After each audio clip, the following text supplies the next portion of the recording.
Dr. Mary McCullough, Associate Dean and Professor, LMU School of Education.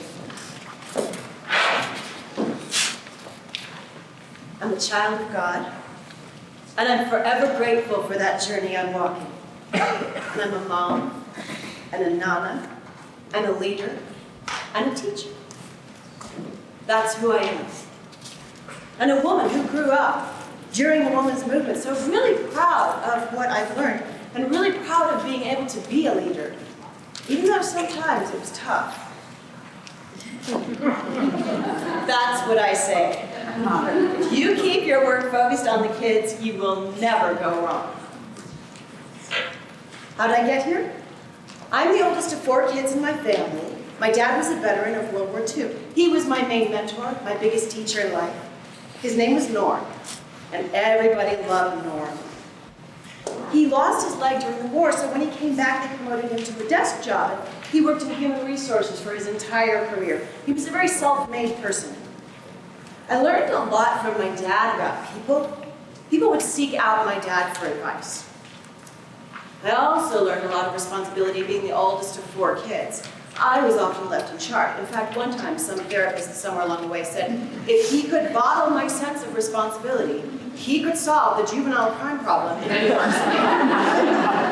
So in addition to being this, having this, how can I assist you? How can I help you be your best self? Which is really what I learned from my dad. Anyways, so I went all through Catholic schools. I'm a 3rd-generation native of Los Angeles. Pretty rare. You'd think I own a lot of property, but I don't. So when it came time for college, I ended up at Mount St. Mary's, which was a great place for me. Like I said, it was in the beginning of the women's movement. There was nothing I couldn't do in terms of leadership. I wasn't in any competition with any of the males because there were none there. So it didn't occur to me not to go for anything. And I ended up again participating in a lot of leadership. It doesn't occur to me not to go for something because I'm a female. And I attribute that to my training at the Mount and empowering women. Amazing things, so yeah. After I graduated, I worked at Hamilton High School for 3 years and loved every minute of it, teaching English. I created some classes, the history of the comic strip, something else to do with Shakespeare. I had a great time there because it was in the days when you could be really creative with what we were teaching. So anyway, my first son was born in February after I'd been there 3 years. We were living on the west side of town right before Kevin was born. And like right before Kevin was born, we moved back to Downey. So we had a little house, we did a little family thing. So Kevin's my oldest. And a couple of years later, I had Justin. We had Justin. So, and then we had our 3rd child, a little girl, her name is Megan. And we had Kevin and Justin and Megan. So, within a day or 2 of being born, Megan was at Children's Hospital. And she was born with a congenital heart defect. But they said she'd be fine, she'd be fine. She just had to get old enough to do the surgery, and they'd fix her, and she'd be fine. They said she'd be fine, she'd be fine. So, during the first year of her life, she had these things called blue spells, which is when one of the things that goes wrong with her heart, there was a muscle mass that would sometimes clamp down and shut off the flow of blood to her, from her heart to her lungs. And so she would turn a little blue. So I just held her a lot. And she didn't sleep a lot. I nursed her the whole time, her whole little life. So she became like a 3rd arm for my body because I didn't want her to cry because then she'd have one of those spells. So I got so I could cook dinner, tie kids' shoes, the boys with Megan right there. We were just attached. So anyway, when she was a little under 1 year, she had a blue spell and she went darker blue. And the doctor said, we need to take her in and investigate what's going on here.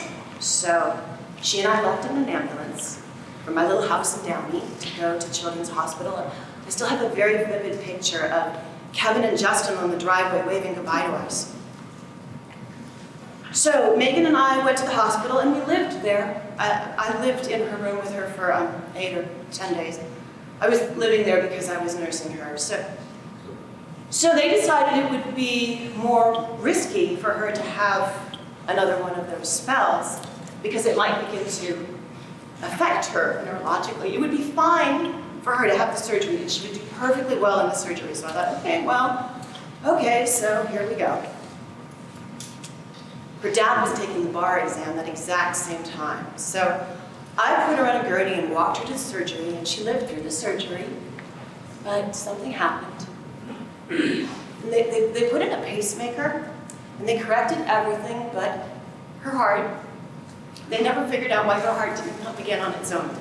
So the day went on and the night went on, and little by little things started to fail because the machine couldn't keep her heart pumping, and so she died a little after midnight on the day of her surgery. So, huge event in my life. Huge. I didn't understand it. The doctors didn't understand it. Nobody could understand it. The only verse from Scripture I can really quote is Romans 8:28, all things work for the good. That's the only one I know. All things work for the good. So I went through this difficult grief process thinking, okay, how can any good come out of this? No, God, this isn't right. I didn't get to buy her a bicycle or roller skates or a prom dress. I said, this isn't right. I didn't get to do it. She's my little girl. You can't do that. I went through the grief process like you couldn't believe.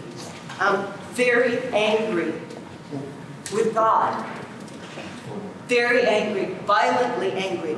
I could have punched my fist through a wall after Megan died. I thought, why am I so violent? I didn't punch my fist through a wall and I didn't hit anybody, but I know I could have. And I realized it was because I was really angry with God. When you're angry with God, that's big anger. So I really had to come to grips with that. But it took me years. But I know that in my life, what I learned from Megan was the most profound lesson that I think I ever learned. She came into this world. She never spoke a word to me, but I know she loved me. She adored her brothers. She never spoke a word to them, and I know she loved them. And what she took from her life, and it was a full life, it was a little less than a year, but it was a life. And what she took was the love that any of us could share with her. That's what she took. The only thing that matters in the end is love. That's the only thing we can share, because at the end, that's it. We all come in sharing, and in the end, that's all we take. We go back to that little scene that's so vivid in my mind of these two little boys on the driveway waving goodbye to their sister who they loved desperately, and that was the last time they saw her. So that's why I like Romans 8:28, all things work for the good. It took me years to get to the point where there was any good to get out of that. So I went back and got myself an assistant principalship at Torrance, and I was doing my doctoral study, so I went into the PhD program at USC in policy planning administration. And I really wanted to be a high school principal, but at the time it was not really common for a female to be the principal of a large comprehensive high school, so I thought, that's okay, that's all right, I'll just have to beat everybody at their own game. I'll get myself a doctorate and then I have to take it seriously. Wow. So I did. I went and got my PhD, and I was promoted from being assistant principal to principal, and it's funny because people would say, oh, what's she going to do when there's a fight that breaks out on the football field? And I'd say, I'm going to do the same thing you're going to do. I'm going to get out of the way. And I think I might be the only female who's ever been principal of Torrance High School, and it's now 100 years old. I think I'm the only one. Anyway, I loved being principal of Torrance High School. I was taking them through some reform movements. Everything was working out swimmingly. And I got a call from Al Copus. He was here. He's still here as one of the chancellors. So he's a Carmelite priest, not a Jesuit. And he asked if I would be interested in having me come talk to them about their LMU's administration program. And I was like, sure, okay, I'll help you out. And I thought it was kind of like a consulting thing. I wasn't looking for a job, and he offers me a job. And he said, well, we'd really like to have you come and run our administration program. And I was like, okay, that's kind of interesting. One thing I've learned is I'll try anything once. So fortunately for me, my dad was still alive, so I used him as my mentor in this. So anyway, they offered me the position, but it was a $30,000 cut in pay. From a high school principal to coming over here and being in the school of running the admin program. So I went to my dad and I go, Dad. And he goes, well, let's talk about this. Anyway, my dad would always talk with a piece of paper and a pen and we'd write things down. And I go, Dad, it's a $30,000 cut. Who takes a $30,000 cut in pay? And he goes, well, let's really think about this. What would be the next steps for you? The kind of thing I watched him do when I was a little girl. I'd never even thought of higher ed. This was never really a concept for me. Didn't even go there. And Dad said, you have this ripple effect. When you're a classroom teacher, you have a ripple effect. When you're a school site administrator, you have a ripple. Well, from higher ed, if you want to talk about impact and ripple, there's things that you can do. There's probably a lot more things that you can do from that level. All I kept thinking was, it's a $30,000. Ridiculous. But my dad helped me see beyond that. So I came and I worked on their administration program, and when I walked in the door, this entire school of education was in the basement of the chapel. The entire school of ed. Father Copus was the director. This was before we even had a dean, and I took Father Copus and Father Batsis to a meeting in downtown LA with the guy who's the superintendent of schools in the Archdiocese, and we forged that relationship and began building Catholic school relationships, which are huge for us now. I'm not taking credit for where it is today, but I will take credit for the initial conversation. And you know, for the doctoral thing, it took me about 7 years of collaborating with people to really iron out that before we accepted our first class. So I directed the doctoral program, and I think now we're accepting our 10th class in educational leadership for social justice. Yeah, it's kind of cool. Yeah, it's very cool. I am comfortable that this is the legacy I'm able to contribute to this university. So here's the crazy part. Father Roger Bikwama, who came through the doctoral program, is now leading all of the Catholic schools in the country of Zambia. Now that's a ripple. When I think about that, I get chills. I got chills right now thinking that ripple that I would never have envisioned. And so many wonderful students who are now in leadership positions in districts and in schools. And I think, yeah, it's crazy. I've got chills right now. I'm blessed. I'm very blessed to know. After I ran the admin program, I went and directed the doctoral program and did that for several years. And then about 3 years ago, the current dean, Shane Martin, asked me if I would leave that position and take on this position, which is the associate dean for faculty, which didn't exist before, but he was getting more and more externally focused and needed the support for the faculty. So he asked me if I would do that, and at first I thought, oh gosh, maybe he doesn't like what I'm doing. But I don't think it was that at all. I think he really needed the help. So I left the doctoral program, and I've been in this position for 3 years. It's a position that was just created. I sometimes teach in the doctoral program, maybe a couple times a year. I still teach writing. I chair dissertations. I teach the organizational theory and change class, because what I really learned from the grief process is that when you ask people to change, what you're actually asking them to do is to go through a grief process, to move from, I can't believe this is really happening, are you asking me to do this, to acceptance. It's the same. That's what they're doing. They're grieving. They're grieving the loss of something they know. So that's what I teach, and I'm able to teach it, I think, because I learned it with my daughter. I learned that from my daughter.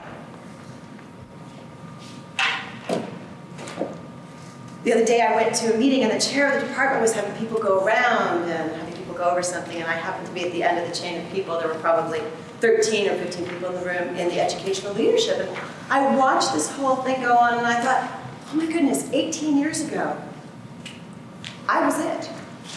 I was the only person in leadership, and I said, this is a very humbling experience for me, because 18 years ago, I would have been sitting in a room by myself. And here you all are. It just takes somebody having the thought, the vision, the the idea. For me, when I was trying to start the doctoral program, I tried every which way to Sunday to get people to take this seriously. And I said, even the superintendent of the Catholic school system will never be a graduate of LMU if you don't give a doctorate. And that person will come from Santa Clara or USF or someplace else, but they'll never be able to say, I'm an LMU grad. And that got people's attention. So, the vision never changed. It was just how to help people see that that's what they wanted to see. And sometimes it takes years, but well. So, my new thrill in life is I'm a Nana. Both my kids have kids, so I'm really proud, Nana. I just love my kids, Kevin and Justin. They're amazing human beings. I'm very blessed. I love spending time with 4 of the grandkids and having sleepovers and stuff. And I have 2 beautiful daughter-in-laws, Amy and Tanya. And now that I have 3 granddaughters, Grace, Marley, and Kate, having raised 2 sons and a daughter in heaven, now I have the privilege of having 3 granddaughters and 1 grandson, Eamon. I get Eamon having raised 2 boys. The girls are a bit of a mystery to me. So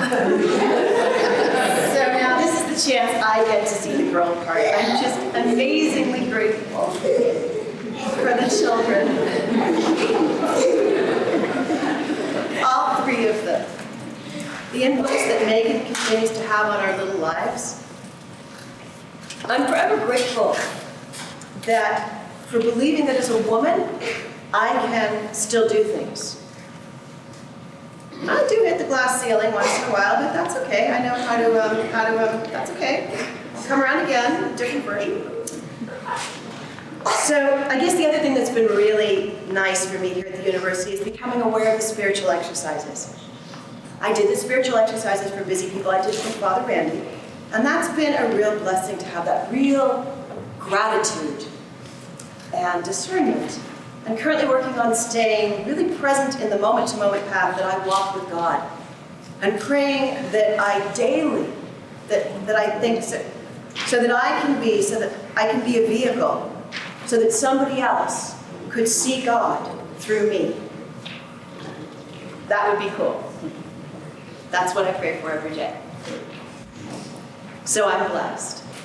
I'm blessed to be a mom, and a nana, and a leader, and a teacher.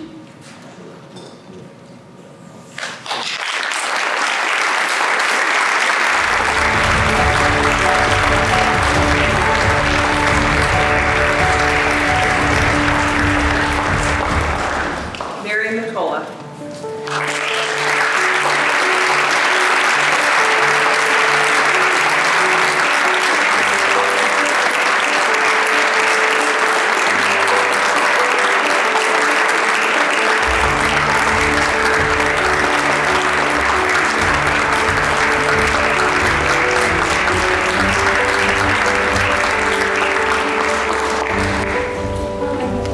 Thank you so much. Thank you so much to the Sister Joseph for believing in me, and thank you to all of my colleagues and friends who are here, and particularly to my family.